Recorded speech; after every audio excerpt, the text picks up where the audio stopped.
Hello, beautiful people in the world. I am your host, Essence. And I am your host, Alondra, and you're now listening to Pretty Perspectives. Before we get started with today's video, don't forget to like, subscribe, and turn on that notification bell. That way you get notified every time we upload. Hello. Good, how are you? We're going to do something new. We're going to let you guys know what we're going to be talking about because we talk about a lot of things. A lot, yeah. We don't just talk about one specific thing, which we typically put in our title. Mm-hmm. So today we're going to go over the TikTok ban. Keeping up with that. Yeah, keeping up with the TikTok ban, letting you guys in on the drama with that. And secondly, we're going to go over the difference between a chemical pill and an enzyme pill. Yes. And then the third one, we're going to be letting you guys in on how we take care of cancellations and how we take care of the communication between the professional and the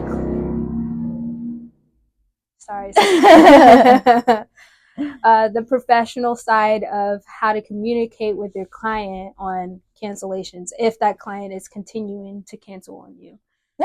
Yeah. Oh. What do you want to get into first? Okay, well, let's talk about the most viral thing that's going on right now, which is TikTok getting banned. It was literally gone for what, 12 hours? 12 hours. But let's go back to after we posted that TikTok banned TikTok. After we posted that, a lot has transpired since that. Like a lot. Yeah. I mean, you got people who are using the app, which is 170 million Americans using this one app, all calling themselves TikTok refugees on another app. You see, I love TikTok, but I don't know about all that. Like they are going. So basically, I learned a little bit something new about Congress and the Supreme Court and their debate on why they are canceling this app or banning this app. It's because of national security threats. It's because that TikTok is supposedly, I'm using air quotations, allegedly collecting U.S. citizens' data and using that against us, basically. So, I mean, what exactly could they be getting from that app? Well, I heard that your data is like currency to marketing firms that are trying to sell product or, push an agenda. I heard that your data is like a currency that they can use to get, the masses to submit to something that they want them to submit to. Oh. Yeah. I didn't know that. Mm-hmm. And so, after, 170 million people caught on why they're doing that, why they're banning the app, they're like, okay, if you don't want TikTok to be collecting our data, how about we just give the China our data willingly? So they go to this little Redbook app, Rednote, yeah, and this app is in Mandarin. Hey, we listen, we don't judge. We don't judge. And this app is in Mandarin, and they're, accepting all terms, and they're accepting this agreement to use this app willingly. And it's like a FU to the U.S. government. What do you think about that? Honestly, I just found out about that Rednote thing. Because I kept seeing, for example, on Instagram, I kept seeing influencers like, oh, like, go follow my Rednote app. Sorry, we're traumatized. Yeah. Go follow my Rednote app. You want to put it right here? Like, put that, like, on the little tag? I'll leave it like that, because this is going to make noise. Perfect. Yeah, I seen some influencers, like, captioning, go follow my Rednote app, or something like that. And I was like, what are they talking about? And then in the captions of their post, it was like a different language. So I was like, oh, this is probably like a scam or marketing type of thing. But no, it's an actual app. And I did not know that. And now looking into it, everybody's saying it's like the backup of TikTok. Yes. But just in case. Am I going to download it? I don't know. You don't know? I don't know. No. I would never say never because I thought that I would never download TikTok, but here I am. But I am very hesitant to download this app because of, and I'm not closed-minded. Like no, I'm not closed-minded to learning new languages or, somebody, speaking a different language than I. Let's get that out of the way. But I am not going to agree to something that I cannot read. Yeah.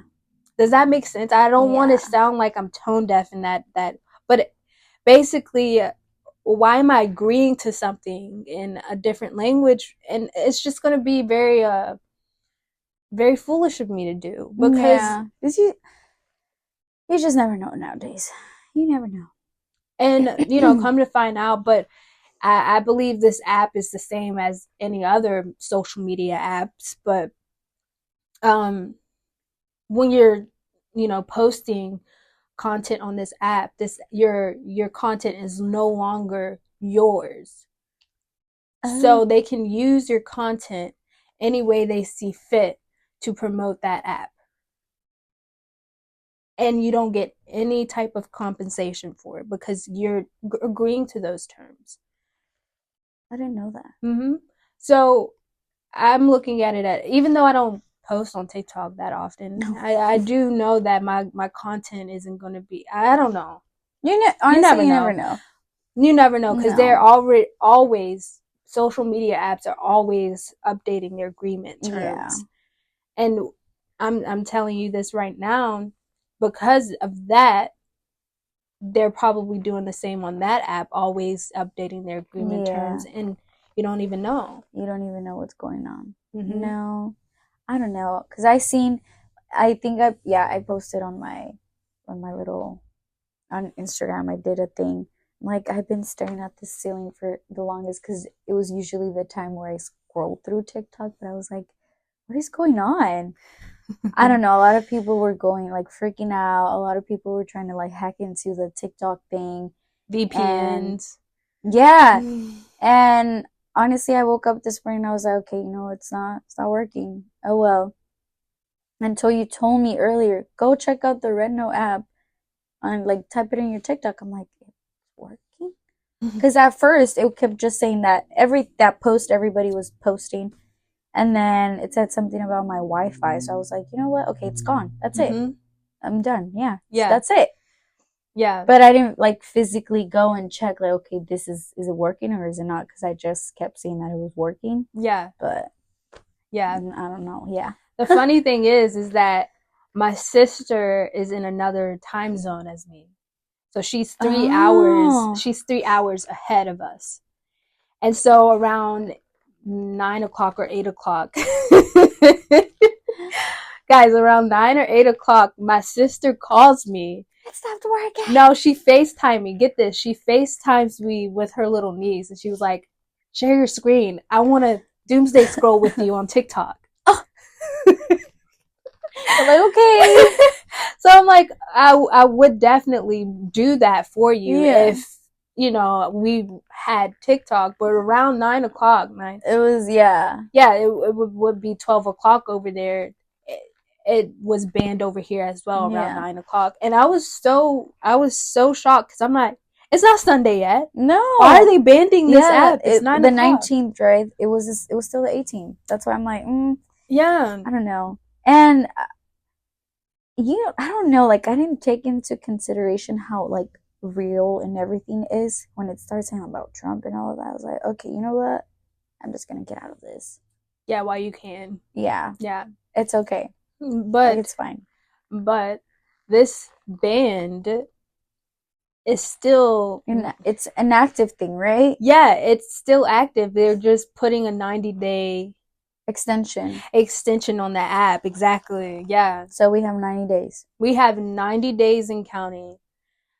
And we won't know until, we know if it's going to be banned or not. Mm-hmm. But it's quite interesting to see this much attention to it, huh? Uh-huh. Yeah. Yeah. That's definitely how. And it's interesting to see that millennials and Gen Zs are willing to band together to go against the government in this way, like in TikTok way, and social media way. Yeah. Like we're that's this generation. Yes, like don't come for our social media because we are gonna go against the grain and give our data willingly. And it's just like, I didn't sign up for that. If we are collectively banding together to do this, imagine what we can do if we band together to actually solve something else. Yeah, real issues. Yeah. Yeah. Like the cost of living. Dude, yes. Yeah. Like, do we not understand, millennials and Gen Zs, that the cost of living for our generation is a lot higher than it has ever been? We have to work 10 times harder than our parents, than our grandparents, to even afford to put food on the table.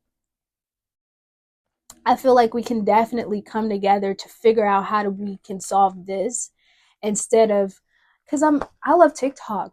Yeah, but I mean, TikTok. Look, and I understand some people like business like grew from there, but at the end of the day, it's something that clearly we don't have that much control over, and we don't really need, and we really don't need that to live, because eventually, like, okay, thanks to this platform, I gain this amount of engagement into my other pages, and you go from there. You figure out your ways, but yeah, a lot of people I seen that were going crazy about it, and I'm like, okay, you know what? This is a little too much. Love you, TikTok, but I'm gonna step out for a little bit. Yeah, and it's like I'm proud that our generation can agree to acknowledge that we have an issue and acknowledge that we have some sort of power and some sort of leverage. And I don't want that to be looked over just because we got a 90-day extension on this app. I want us to realize how truly powerful we are as a generation and actually band together to change real life issues instead of. Yeah, I hope that resonates with a lot of people. Yeah, I hope I don't sound like a crazy person, but I really truly care about these things. No, it's an actual thing.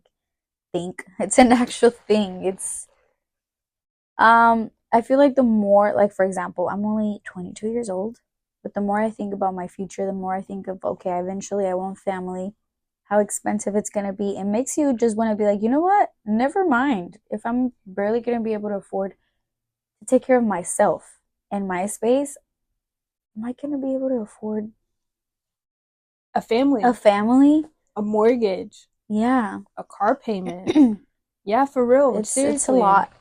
So, and our generation is so into self-pleasure and what they can get in the moment, or like what's out there on social media, that we don't have the capacity to think about that, or we don't have, I would say, the ability to voice that. As far, because you're thinking about it, I'm thinking about it, we're the same generation. I stress myself out. Maybe that's the thing. I stress myself out thinking of the future, but then I'm like, how could I not?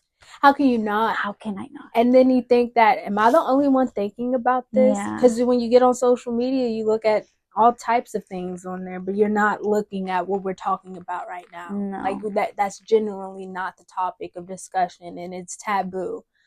But if we have more people shedding awareness on this, if we have more of our generation actually saying, no, you're right, let's figure out how we can band together to boycott Coca-Cola or or like something. Eggs. It's too expensive. Dude, yes. What if we draw back on how much eggs we're consuming? What do you think they're gonna do? And I think it's businesses are getting taxed out of the the boatload, they have to put the price somewhere, and they're putting it on us because they have to pay the government what they're saying they need to pay, and it's getting gas. Yeah. You know, let's take that, and it's a real life thing. And because I want my kids to come into this world and have a comfortable way of living, but like I feel all of this, it's kind of like how do I explain? It's like a little, like a little show for something bigger that's coming. I feel like they're just doing this to like, like, look, you know, they're just going to cover their eyes and here you go. Like, we're just going to give them the talk of the year, of the month, TikTok this. But I don't know, something in me just tells me like, okay, this is happening for a reason and they know exactly why it's happening. And that's a little scary to think about. Yes. I don't know what it is. I was just saying that too. But I was just saying that. I definitely agree with you. I believe that they are putting TikTok in our faces, and they're dangling TikTok in our faces because they're doing something else. I mean, there's something else is going to happen. Clearly, perfect example. How did TikTok come around? When did it come around? Let's take it back. 2020. What happened? Boom! All of a sudden, like a pandemic. Whole pandemic. I mean, you would see that back then, but also back then, things like that would happen. Why? You know, for obvious reasons. Yeah. So, pandemic started. Boom. TikTok was a distraction. People hold on to that. And then... oh my God, girl. Is this a trauma bond that we have with this app? Is this therapy session right now? It's true though. Is it a trauma bond that we have with this app as a generation? I love it, but it's like a toxic relationship. Yes. You know? Oh my God, I'm just getting... No, it is a trauma bond. I mean, think about it.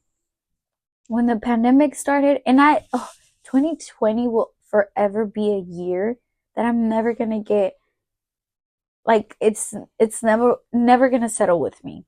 That was the year that I was supposed to graduate high school, which I did, because I mean, look at me now. Yeah. But I feel like life and everything was just taken away for so many people, and I thought the world was gonna end that during that time. Yeah. But then what happens? Boom! TikTok comes in.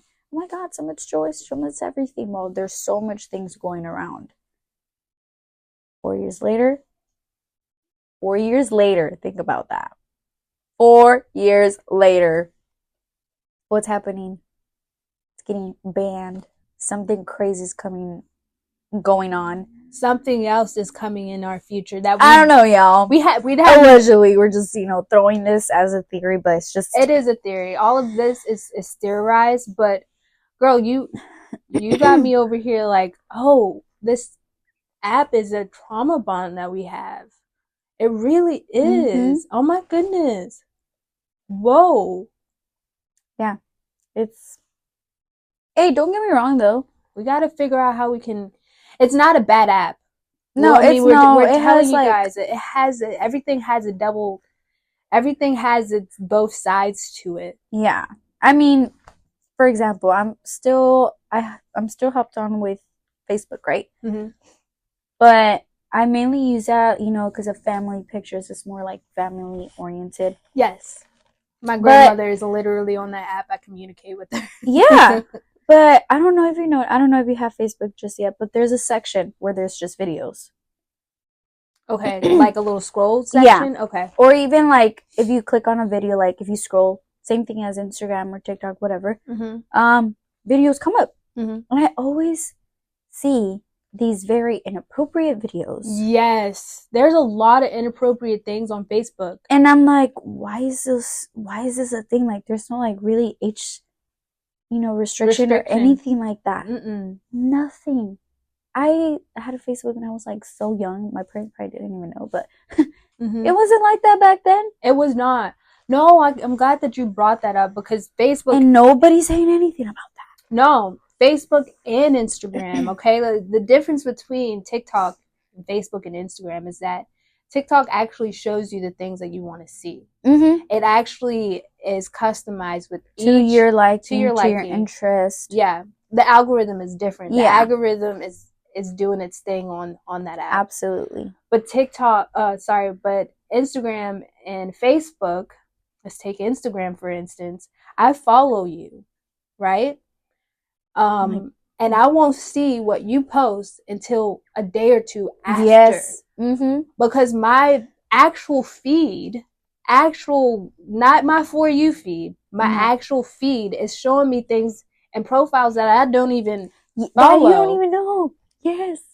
Or suggested or ads. Yeah. And I'm like, I don't care about who is this? Yeah, I'm like, that's weird. Are you gonna propose? How nice, but who are you again? For real though. And I think it's just like they want us to go back to that. Mm-hmm. I feel like, and this is loosely, I'm just speaking loosely, I feel like if they can figure out how to adjust the algorithm and how to make those two apps better, then maybe we could go hop on it again. Yeah, but until then, we're going to stick to the stuff that we want to see, the stuff that we want to consume, instead of looking at something that you guys want us to consume, which is ads. There's so many ads on Facebook and also Instagram. A lot of ads. At least in the beginning of TikTok, they'll show you ads in the beginning, and then the rest is just scrolling. Yeah.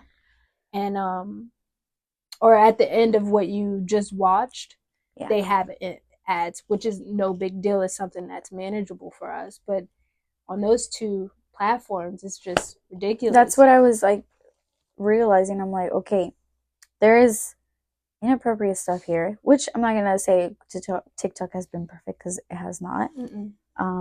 That topic was like going around as well, but it's just, I don't know, I think it's just a little fishy.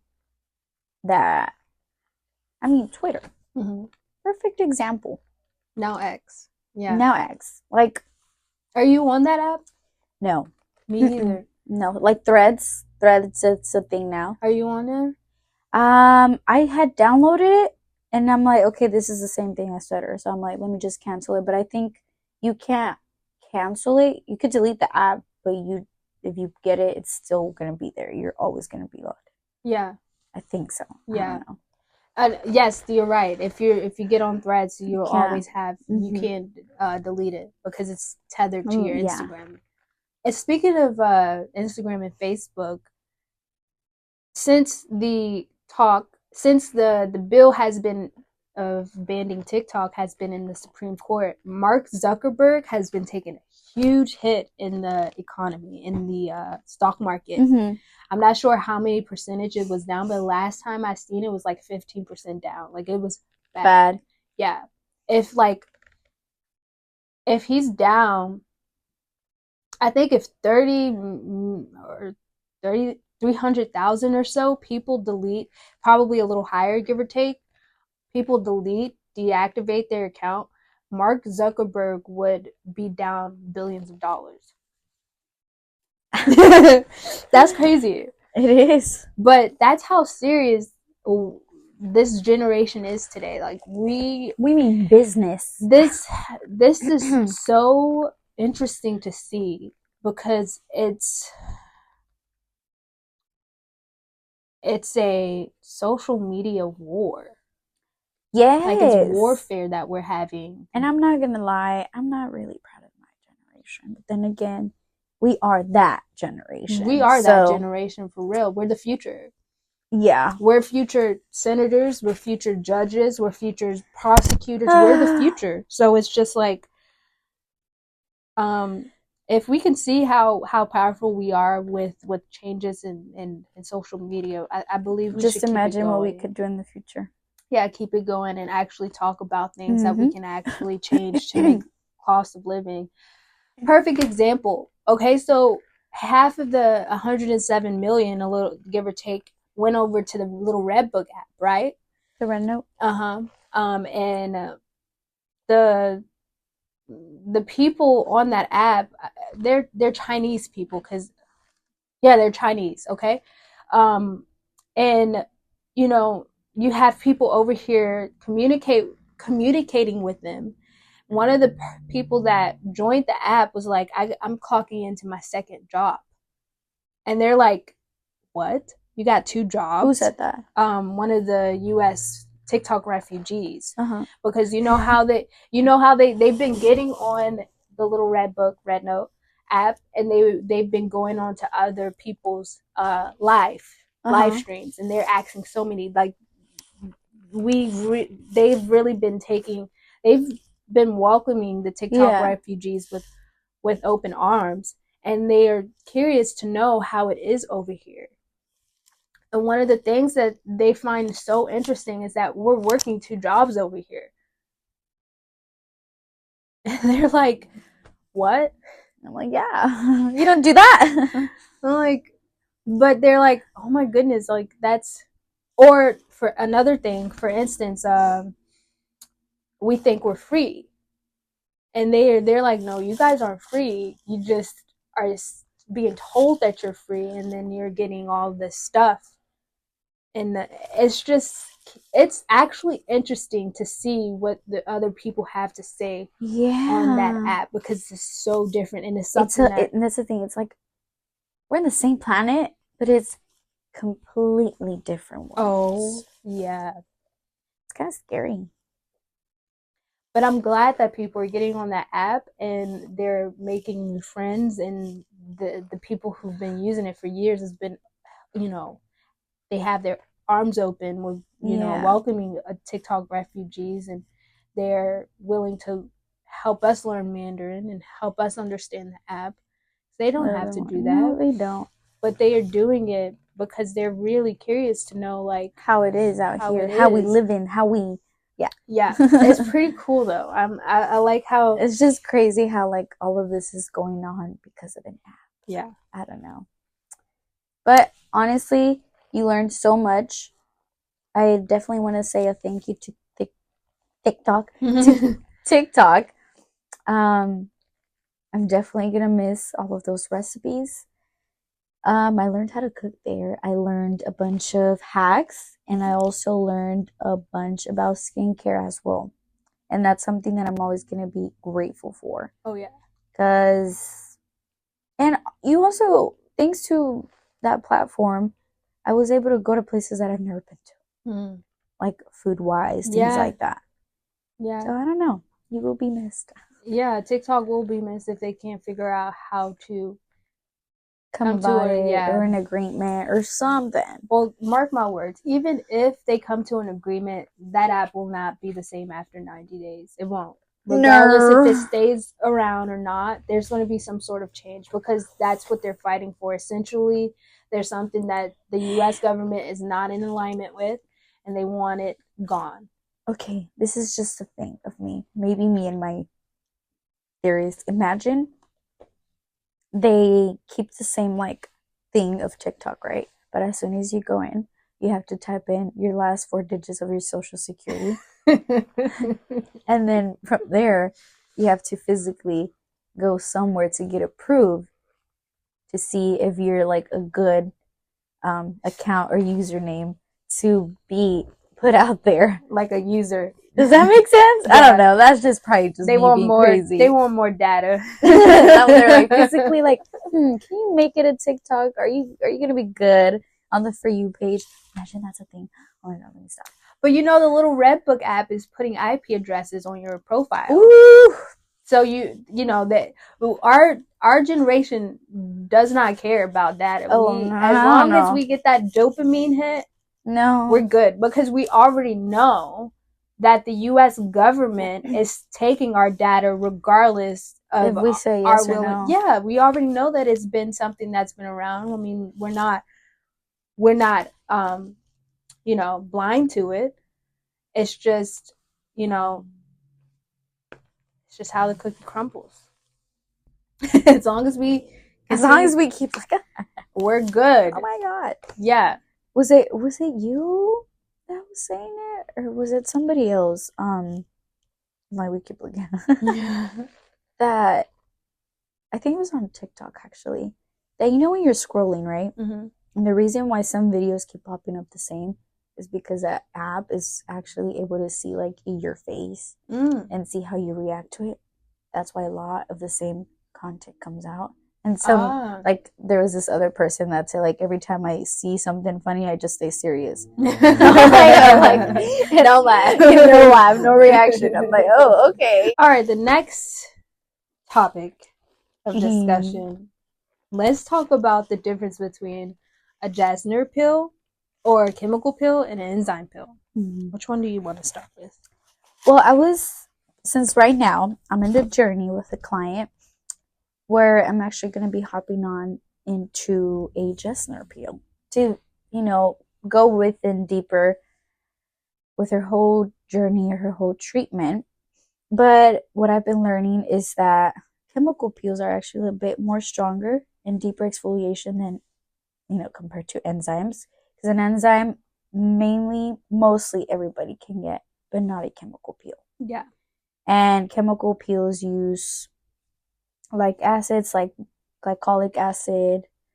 I'm missing another one. Lactic acid. Yes. So you can physically. Tartric acid. Yes, you can physically see more of a result, I would say, just with everything else. But there's definitely completely a huge difference between both. I can't just be like, you know what, I'm gonna go get a chemical peel right now. There's a time when you can get one, which is right now is probably the perfect time to get one. Yeah, between fall and winter and spring. Yeah. Yes. What about yourself? So chemical pills create like wound-like response in the skin. So chemical pills targets damaged and healthy cells. So they actually approach the skin aggressively to deeply hydrate, deeply rejuvenate the skin, whereas enzyme pill does the opposite. The enzyme pill dissolves the glue-like bonds in the skin, which are called desmosomes, and that's a layer on the epidermis, and it targets damaged cells. And it's more natural. It's more of a natural exfoliation rather than, an acid to the skin. Typical natural enzymes are like pineapple, which is botulinum, kiwi can be papaya is an enzyme, and just like what Alondra said, that they can be used by anyone. Yeah, anybody.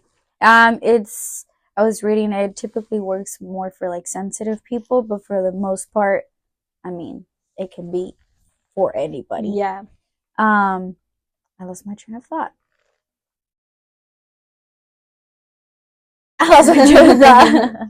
Well, I would say you probably are wondering, well, which is best? Yeah. Both of them are really beneficial to the skin. It depends on what concerns that you have. Also, what Alondra said, it depends on the time of year it is. I would typically use more enzymes in the summertime. It's a perfect pill to use in the summertime because you want to dial back on chemicals because of the exposure to the sun and the heat. Yeah, and especially depending on where you live too. Like for example, here where we live, summertime gets really, really hot. So just imagine if we did like a chemical peel during that time. Let's say we have no face. Oh my God. I rarely touch the chemical pills in the treatment room. Like I do not touch. No. You look cute right there. Like you can stay on the shelf. But a lot of my clients are like, okay, they trust me. They trust our judgment where we're like, they don't care what we use as long as their skin looks healthy at the end of the treatment. But if you're wondering, or if you're dealing with, oh my goodness, my skin is too sensitive, it cannot get a chemical pill, but I still want to do something that will improve. Action, yes. I would consider an enzyme pill. And even, for example, with chemical peels, just the whole word sounds like, oh my God, it's like a chemical to my skin. It's always advised to go with a professional. The process of it's not pretty, but the results are. So I'm actually going to do that Jasner peel on the client. And I'm going to see if I can take it out of the shelf. So that's something that I'm excited. I am nervous, but I'm excited for the results. Just because, like I said, it's not a... This is what it is. The Jessner peel. I love being in the treatment room. It looks like a what's it called? Like a medicine bottle, if I would. Yeah. Yeah. You want to read what's on the bottle? It's professional system. The Jessner peel has a pH of 1.7. It's a multi-layer medium depth. It helps with sun damage and aging conditions, texture and pigment irregularities. I don't know if I'm saying that right. Mm-hmm. Acne/oily, scarring, and large pores may be used in conjunction with Pure A, melanin suppressant, or melanin suppressant RX. Prepping for this is critical. And some contraindications for this, I like that they have that, is Accutane within the past year or aspirin allergies. Yeah. So this is something like, you don't just take this lightly. Yeah. Mm-hmm. And I want to go to the prepping. You really have to prep. Yeah. I mean, Alondra and her client, you guys been prepping for how long? Months. Months, yeah. You've been like a good 2-3 months. Yeah. So you definitely want to prep for Jessner peel. I want to go to the pH level 1.7. So on the pH scale, our skin is about a 5.4, 5.6 on the pH scale. And taking that down to a 1 point, that is extremely acidic. Yeah. So it's down there. If you pull up the pH scale, you can see how, so acids, because I don't want to, acids, well, if you put alkaline on the skin and it softens, like desincrustation solutions. Yeah. Those are more on the alkaline side of the pH scale, which softens the subcutaneous the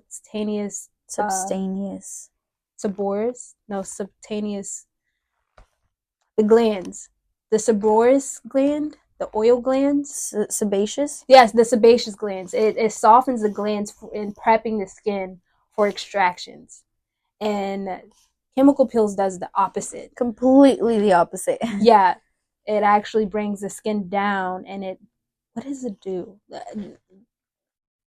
Acids, chemical peels are known to deeply hydrate the skin. Yeah. Rejuvenate it. But in how do I explain? Like in completely different, it's all science in like completely different ways. Like you were mentioning with disincrustation, it helps it, how do I explain, like come out better, come out smoother of a process than with chemical peels. It's just like boom, get straight into it. Yes. Yeah. And boom, that's it. Like pretty, but it's I would say almost the same benefit, but just completely different ways of targeting or getting to that. I would say an enzyme pill is not as acidic as a chemical pill. It's around, since it's a lot more gentle to the skin. It's gonna be slightly, right? I would say slightly. I would say slightly, yeah. Slightly acidic, not too acidic. No. Because botulinum, if you eat it, it eats away at your mouth, but it's not too bad. So I would say it's slightly acidic, but it's not as low as a Jessner pill. I'll just keep this out. So now that we're talking about enzymes, which one is your favorite one out of all of the options that we have over there? Okay. My favorite of all time is the Alma Berry Pro Exfoliant Pill. It's an enzyme pill, and I love layering an enzyme pill with a chemical pill. Yeah, that's the thing. Like, you can do that. You can, but obviously you have to be like safe with it. But that's the fun stuff about it. The fun part about it, that you can layer. You can layer an enzyme pill with a chemical pill, and I love that we are able to do it in the treatment room. So what I would typically do is take a salicylic acid, Salicylic acid is a willow. It's extracted from a willow tree, willow bark, and it's basically driving itself deeper because it's an oil loving chemical pill. So it loves oil. So wherever the oils are in the skin, it's going and it's targeting that. So given the property of that, the behavior of that chemical pill, if I take the alma berry enzyme pill, which is also oil loving, I can layer that on top, and that salicylic acid can act as a vehicle to get deeper into the skin, because enzyme, again, is very, very, what is it? Gentle. It's very surface level. So if I layer that, like balances it out in a way. It helps each other. It's a perfect pair. How about you? I think I'm more of the hydrating enzymes. Or the one that we just got was our pineapple one. Oh, yeah. The nourishing enzyme. Because I know you're talking more about like almond berry based on more like acnetic problems. But then I love how it looks when it comes to like aging concerns and hydrating. It's still stimulating the skin. But I don't know, something about that pineapple one I love. It feels like a moisturizer. Yes, but it literally does something to the skin. So when you use it, when you're using the pineapple pro exfoliating enzyme pill, are you layering it with anything else? And if you aren't, or if so, what is it? I have not layered, but I've been wanting to layer. I'm just not sure. Or actually, because we have so many options. I would go for the glycolic. Yeah. That would be I'm like, chef's kiss. If we're looking over here, well, if I'm looking, it's because we literally have them right there. But I think out of all of them, and so far, all of them, because I've used most of them, but that one has me. In a chokehold. Yeah. I've used all of them, but lately, if I were to go, like I do dermaplaning facials, right? And my go-to chemical pill would be the mangosteen enzyme pill.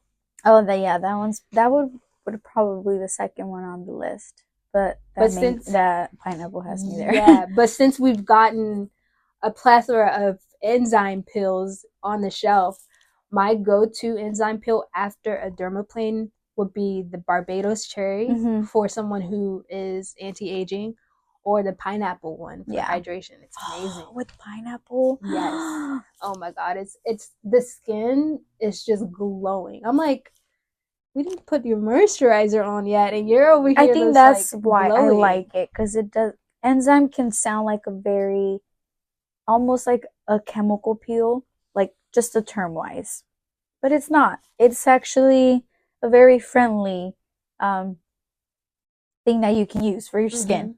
So I think that's why it attracts me more to the pineapple one, because the texture of it, the smell of it too, it doesn't make it seem like it's, a peel. No. And it takes the anxiety out of the treatment room when it comes to a little fun fact about me and my philosophy is, if I ever have any new clients come and sit on or lay on my table, I always start them off with the enzyme pill. Always. I never use the blueberry detox or the paprika or something that. I think that it'll scare the heebie-jeebies unless they're dealing with aggressive acne. Then that's different. That's different. I'm approaching it differently. But if they are just coming in and for a treatment, I think enzymes is the go-to for that. Yes, and they're like, oh, what's this? It smells amazing. I'm like, oh, well, let me take you. You want something more? Boom. Well, paprika. I want to ask you, like, if you have someone new on your table and, it maybe be their first ever facial, what chemical pill are you using on them? I feel like I first started off with the mangosteen. Yes. Yeah. That was like the first thing that I was comfortable with. And mangosteen is the enzyme pill, by the way. Yes. And then I started to get more comfortable with the AHA fruit pump and the paprika mixed together. Yes. Yeah. And I obviously, you have to see like, okay, because even the paprika one itself can be a little bit stimulating, a little bit hot. A little bit. It is. It will. So it's like you gotta chill with that one. You gotta ease into that. But it feels so good. Well, I mean, maybe it's just me talking, but yeah, it does. I agree. Think that was probably starting off into Eminence. That was probably my first. What about yourself? Mine was the mangosteen enzyme pill too. That was my first go-to chemical pill, because I was underestimating myself and I was overestimating the chemical pills. Yeah. I'm like, I'm not about to, be burning people's faces off. I want to take my time. Yeah. I actually went through the product sheets, like the enzyme sheet, and I actually studied each one of our chemical pills. And it's like a huge, it's like a whole book, like it's a Bible basically. And I went through all of the chemical pills, and because of the fact that they are low in pH, so you want to be well equipped and well knowledge, and you want to know what you're using on your client's skin. So yeah, I definitely started off with that. Yeah, you got to. Yeah, you got to. You can't go a little too crazy and have fun. You can have fun, but you can. You have to be. You have to be. What's that word? Mindful. Yeah, mindful about it. You can't just like, boom, here we are. It's not very comfortable. But speaking of clients, of course, let's go into how to deal with constant cancellations. It's a very, very huge topic, and I think we kind of talked about something similar before, but not really into detail of how, or actually of how well, or how of a mindful way to respond. Yeah. Or react to situations like that. Have you ever been in a situation like that? I have. So when I first started off in the business and taking clients, I had this one client that constantly either rescheduled or canceled or completely no-showed, and it was like a constant back-to-back thing. I think we did go over this, but it was during the red flag, green flags. We actually didn't go over like detail, like how it makes you feel and how it's like, personal details on how we dealt with it. Yeah. So basically, I had this client come in constantly, rescheduling or canceling or no-show, and it was a pattern. And here at where I work, I did not appreciate it because this client would sometimes be in the middle of in the beginning of my schedule, right? And I'm like, no, that's a red flag. I want to bring this up to my boss. So my boss and I, we sat down, and I'm like, this client is constantly doing this and this. I don't feel comfortable with putting her on the schedule in the middle or the beginning of my day. We got to figure out how we can control when they book. So maybe we can book them at the end of my schedule or something. Can we do something? And my boss is like, this person has been booking with me before you, That's basically what my boss said. And I don't feel comfortable with doing that. And I was like, okay, fine. Yeah. And I understand that now this client is booking with you. Mm-hmm. So how are you doing with this client? Well, I feel like in any business now, because now I'm in a position where I understand both the client and I understand our boss. Mm-hmm. And at the end of the day, I feel like even if it's yourself as your own business and everything, and your girl boss, anything that happens within your business will reflect on you at the end of the day. So it's so important that that's put out there and you give the best, how do I explain? The best approach. Yes. in every situation, because at the end of the day, your name is right there. That is, this is representing. Yes, exactly. So, I think in this situation, as we can get as personal, it can be frustrating. Let's just put that out there. It can be, and also frustrating. It can cause a economy toll on your business. Absolutely. Because when you're doing all of that, we're losing funds from it. People don't realize when you're rescheduling and canceling, we're off a couple hundreds probably. Yeah. When it comes to to the end of the week. And because like even at myself, like if I schedule something and I know I'm not gonna make it, you're like, you know what? Hey, this X, Y, and Z.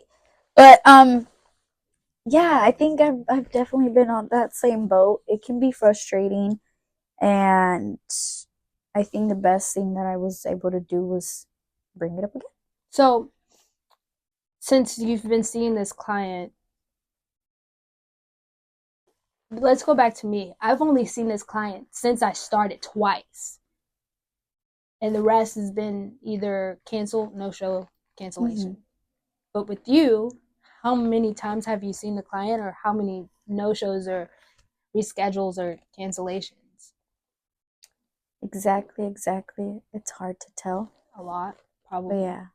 Probably more than 10. Yeah. That's a lot. Other reschedulings or no shows for the most part. Yeah. It's not a fun ride to be on, but I recommend to just communicate on that end. It's kind of hard, and to a certain extent as a professional too, you have to set your ground and be like, okay, you know what, this is business that we're talking about now, and if I want my business to thrive, then some things will be, you got to do the hard things. Like it's nothing to be taken lightly, of course. No, like it's a very uncomfortable situation, and yeah, at the end, I feel like at the end of the day, you have to think about your business and how well this is gonna represent yourself. Because if that's how it is, and they get comfortable, like, oh, it's fine, like she's fine with it, they get the notion that they can continue to do that, and then let's say they recommend you somewhere else, like, oh, like they're cool with it, like don't worry about it, like just it's fine, and it starts making or creating situations like that. Yeah, that is best just. Yeah. So you have to, at the end of the day, you have to communicate that to your client. Mm-hmm. And I know, especially for me in a laundry, that it can be hard sometimes to communicate that. However, or even find the words. Yeah. Actually finding the words to send and not sound so harsh or aggressive, passive aggressive. Right. So there is an app that you could use to, inform your clients that, hey, you've been canceling, you've been rescheduling. You don't know how to put that. That sounds like. And I'm definitely like part of that. I cut myself. I'm definitely part of that, because I can think it in my head, but I'm like, oh my God, what is the best way to, communicate this, or what is the best way to say this? And not even just with like getting back to people, but when it comes to like social media and posting, I'm like, oh my God, I don't just want to put like, yay, like wags of the day. No. Yeah. There's other ways to put it that can make you, like, one, professional, and two, attract more engagement. Yeah. And actually, Raylene helped me with that. And it was ChatGPT. ChatGPT. I'm sure a lot of you guys have heard of this app before, but I think it's something so convenient to hop on, especially when you have no idea what to say or what to respond or how to put words into a nice professional paragraph. This can come in clutch. So do you want to actually formulate a paragraph on ChatGPT and record yourself while doing it? Chat. Okay, let's see. I'm gonna start my screen recording. See, ChatGPT, and then when you first start, if you go to the top left, it gives you a bunch of. This is like all my things that I've done. For example, relaxation day planning, National Esthetician Day promo, birthday letter for Essence, Aww. quality for school stuff, Starbucks, like sick day, a lot of things. Yeah. There's definitely a lot of things that you can do. For example, esthetician resume summary, so I can update my resume. Things like that you can do that you're like, okay, I've done this in the past month. What's the best way that I can put it in a professional way? For example, your client, right? Let's take this client for example. Responding to your client, how would you? I usually like to do like short responding text.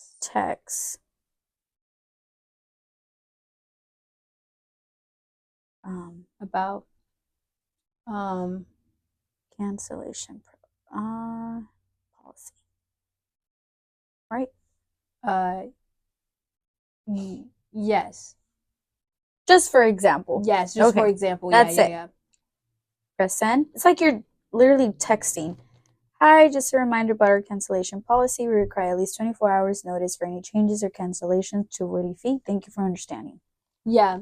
Gives you something to go off and sound more professional, I would say. Yeah, I say that sounds pretty professional. I like sometimes I use this, for example, when it comes to like situation like with a friend or something like that. I'm like, oh my God, how do I tell them in the nicest way? Because one thing about Alondra, the Aries in her, the Aries in me can be very, very impulsive. And I will say, I don't think that's a bad thing though. No, yeah. But I think I've learned to just let me remove myself before I say something that's gonna hurt your heart. Yeah. Yeah. So no, I'm not like that though. I'm not just out there just doing that. Absolutely not. She's a sweetheart. No, she really is, and she cares about her friends. For real. In general, like even my clients, like I think that's why I always say like not everybody can be in this industry. And I've actually I know a person. She has her license and everything, but she mentioned herself too, like, you know what, I don't think that's something that I want to do because it can be too much. And it's like, hey, it's respectable. Not a lot of people can come into this industry and be patient, be understanding, have sympathy. But it also gets to a point in this industry where, you know what, I'm physically working, mentally working. I'm also an unlicensed therapist, and I'm also a human being. And it can get frustrating, it can get upsetting, it can make you sad sometimes because you create connections, and it gets to a point where it's like, okay, you know what? I'm gonna set a boundary now. Yeah. Because that's eventually how you're building your persona as well. Mm-hmm. You're not just letting them overstep you. Yeah. In any type of way or form. Yeah, it could be hard, honestly. And these tools of ChatGPT is a tool that you can utilize in your business to help you deal with those hard situations. Yeah. And I'm so grateful and glad that I came across this ChatGPT because I use it more often than not just to help better communicate with, with others. Yeah. Hopefully this will help you beauty professionals, take control in school too. This is going to help you guys a lot. Yeah. It has helped me. Perfect example. As you guys can see, I didn't know how to say happy birthday in the most beautiful way to Essence, but I was like, okay, I'm taking this as a reference. I'm just going to, plot in other things that are more realistic within our friendship. Yeah, for sure. And it's perfect. I mean, I don't think it's a bad thing. No. I don't think that is a disingenuous app to use because it's not. No. I don't think you should think that because, we have other things on our mind. Sometimes we can't come across how to say something properly. And I mean, take this video. I mean, there's some things that you can resonate with that you didn't know how to, do or say yeah. Because I'm bad. Yeah. Like I was just explaining right now. Sometimes I can say things not in the best way because I'm just thinking of them right there and then. But it's like, okay, this right here helps me so much because it just makes it look and sound much better. Yeah. That's why when they say, like, this is something my dad always tells me, like, you have this right here. Use it in a good way. Use it to be successful. Use it, take advantage of this. And it's so true. It's so true. It is true. I want to know, do you guys have ChatGPT on your phone? If so, let me know in the comments. And also, what do you guys think about the TikTok ban? Let us know. And did you download the little Red Book or the Red Note app? The Red Note. Tell me right now. Where are you getting Red Note? Red Book from? Because the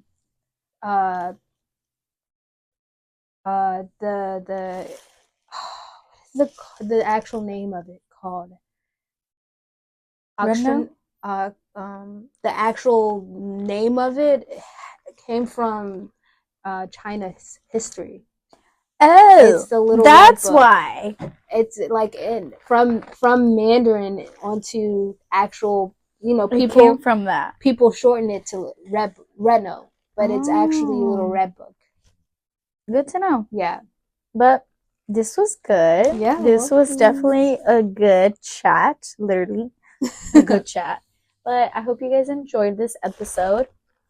For our YouTube platform and audience, don't forget to like, subscribe, and turn on that notification bell to stay up to date each time we post. And thank you so much for listening to the end. Thank you guys. Yeah. What about our Spotify listeners? And for our Spotify listeners, thank you so much for tuning in each week to listen to what we have to say. We greatly appreciate your support. Don't forget to follow if you have not yet. And if you have a couple seconds, rate this podcast pod. Did you know that podcast episodes are called pods? Pods, yeah. I didn't know that. Yeah. I had no idea. we learned a bunch of stuff. Yeah. But thank you guys. What was that saying? Oh, love what you do and care to be different. Yeah. Bye guys. Bye guys.